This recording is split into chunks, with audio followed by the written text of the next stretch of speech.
All right, and now we get to the co-main event of the evening in a battle for the undisputed 125-pound UFC flyweight championship and the first ever quadrilogy in UFC history between the reigning, defending, undisputed UFC flyweight champion in Deiveson Figueiredo going up against the interim champion who won the belt with a third-round TKO over Kai Kara France in the Assassin Baby Brandon Moreno. Moreno versus Figueiredo 4. Who will come out on top and claim supremacy in the quadrilogy? Look, this is a great fight. And I always say that, I feel like I say that a lot, but I'm not super excited or looking forward to this fight on paper just because we've seen it 3 times. And although it's been 3 different outcomes, I feel like we get the same fight most of the time. There's just little small adjustments that either Figueiredo or Moreno make to make the fight go in their favor. And the first fight was at UFC 256 where the fight ended in a draw. I know a lot of people said that if Figueiredo didn't get that point deduction, he would have won the fight. So technically, Figueiredo was winning the fight, but he got the point deduction due to the groin strikes and then ended up losing. Moreno came on strong in the later rounds, very close early rounds. And then you go into the second fight, Moreno drops Figueiredo with a jab, jumps on him, takes his back, and submits him with a rear naked choke in the second round, and then claims the flyweight championship. He goes into the third fight and defends the title against Figueiredo in the trilogy bout at UFC 270. That fight's completely back and forth, but Figueiredo lands the bigger shots and ends up dropping Moreno twice, once with a left hook and then another time with an overhand right over the jab of Moreno, which obviously swayed the judges to give the decision to Figueiredo, even though a lot of people, including myself at the time that the fight took place, believes that Moreno did enough to win that fight and retain his title. But regardless of what we're saying, Figueiredo wins and becomes the new UFC flyweight champion. And we haven't seen Figueiredo since that fight, which took place in January of 2022. So it's been over a year since we've seen Figueiredo inside the UFC octagon. And when it comes to Moreno, the last time we saw him was at UFC 270. I want to say it was UFC 274. I could be wrong. No, UFC 277, right? Let's see.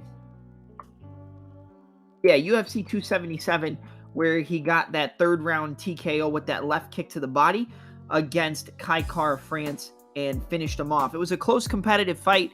I feel like some people thought that Kai Kara France was up 2 rounds and Moreno was winning the third.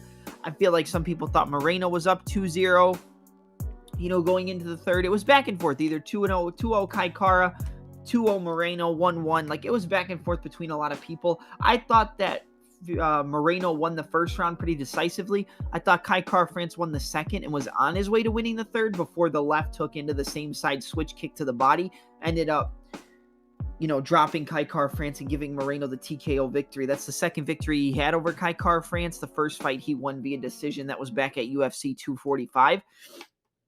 Look, I think when you look at this fight stylistically, Moreno's been more active. It's only by 1 fight, but activity does matter. When you look at Figueiredo versus Moreno, Moreno is going to have the better boxing. He's going to have more volume. He's going to have better technical ability with the boxing, but it's going to be the one-hitter quitter shots and the big moments throughout the 5 rounds that's going to sway the judges, and most likely what swayed the judges to give Figueiredo the decision to give him the title win at UFC 270. And I feel like that's kind of what we're looking at in this fight as well, because you have to go back and look at those other fights when you break down this one and really study how the fights go. Moreno's going to have the speed advantage. He's going to have the volume advantage. He's going to have the technical striking advantage. And we've always said, like, with speed comes power.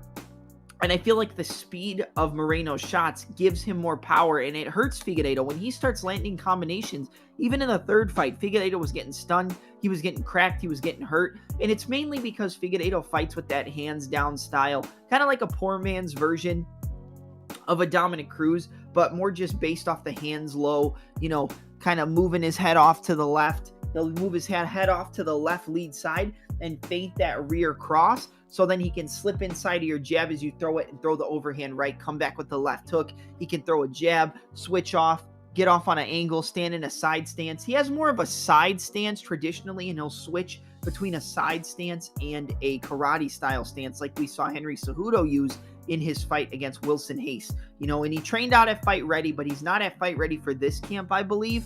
That's something that I've heard, something I've looked at. So you have to look at that as, he's not going to have Cejudo. He's not at Fight Ready. So he's going to be coming in a different fighter. And I feel like if he had Cejudo in this camp, he might do a little bit better in this quadrilogy bout. But, looking at the stylistic matchup between the two, like I said, I think Moreno's going to have the better boxing. He's going to have the better technical advantage when it comes to the hands. Figueiredo's going to have the bigger power, and he's going to probably have the bigger moments throughout the 25 minutes, which is going to mean that Moreno's going to have to be a lot more active throughout the rounds in order to make sure that even if those big moments do occur, that Moreno does enough work prior to those moments to win the rounds on the scorecards, because that could be where the judges were swayed and why the judges gave that fight to Figueiredo, because going into the trilogy bout, going into the scorecards, I had Moreno up 3-2, and I think he should have won it and retained his title, but that's not what happened. So more activity and bigger moments from Moreno, but mainly the volume, more activity, and better defense is going to make those big moments, even if they do occur on the side of Figueiredo, if it's a big right hand, a big left hook, a big jab, knocking Moreno off balance, slipping the jab, coming over the top with the overhand right, that's going to be not enough for Figueiredo to win those rounds. So Moreno has to do more damage, and we know he's capable of it because he dropped Figueiredo in the rematch at UFC 263? Was it 263? I think so. Wait, 260, 261. I think it was, no.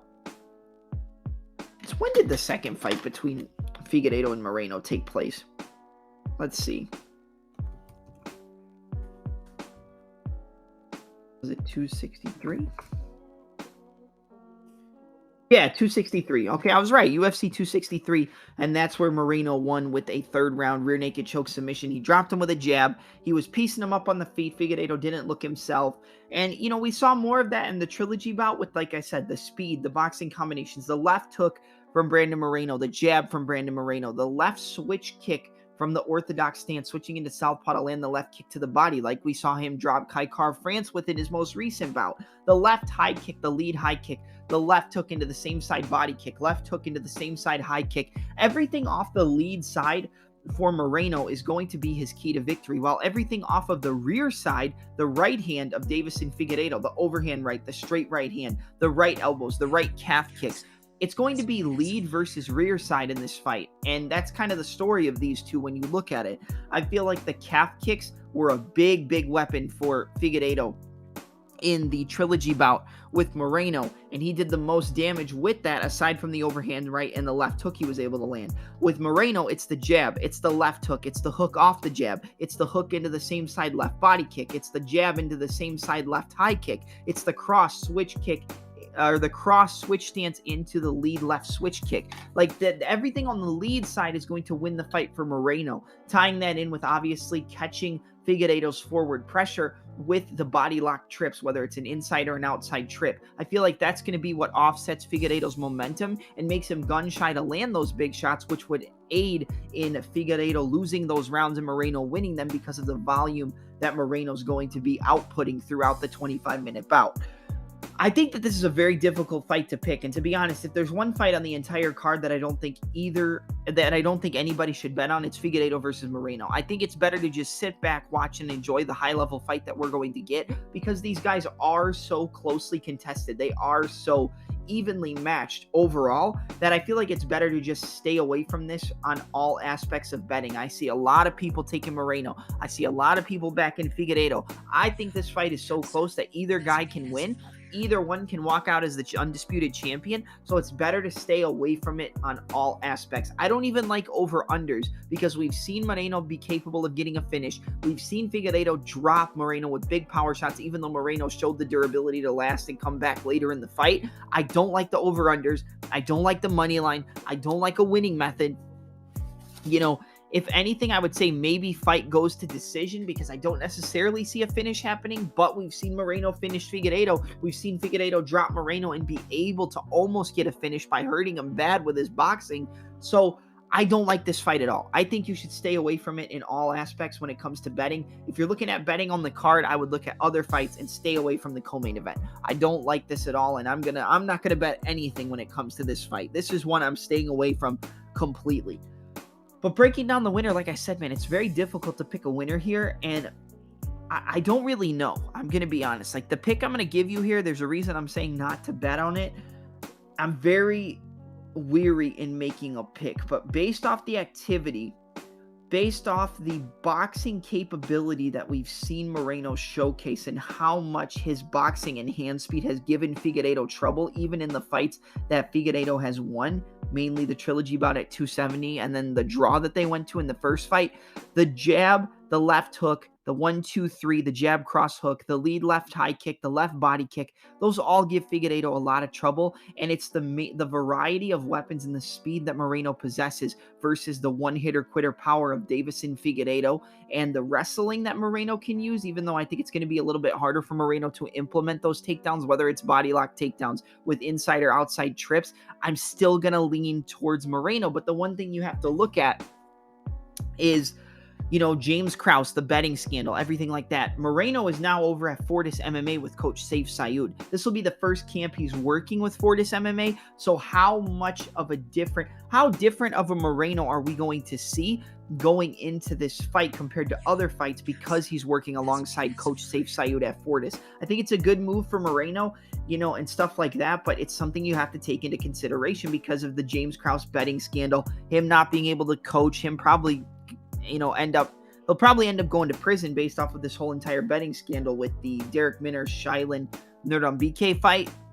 So I don't really know. And then on the side of Figueiredo, he's not with Fight Ready anymore. He's not with Fight Ready preparing for this fight. So how much is the absence of Henry Cejudo and Coach Eric Albarracin going to play into Figueiredo's side in terms of coaching going into this fight, along with the layoff that Figueiredo has had for over a year since the first fight that took place, or the trilogy fight that took place, and that's the last fight that Figueiredo has had, while Moreno had the activity with the Kai France win and got the win via finish.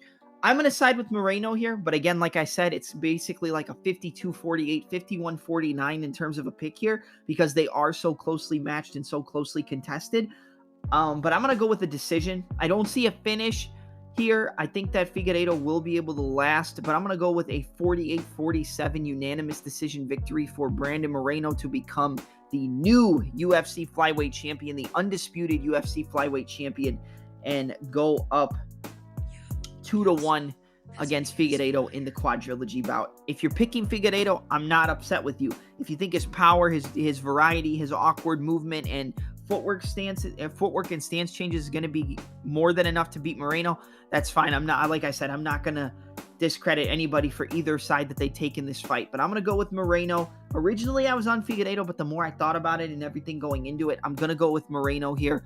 48-47 unanimous decision for Brandon the Assassin Baby Moreno to become the new UFC flyweight champion in this fight and win the quadrilogy bout. But when it comes to an overall pick or like betting stance, stay away from the fight in terms of betting all around.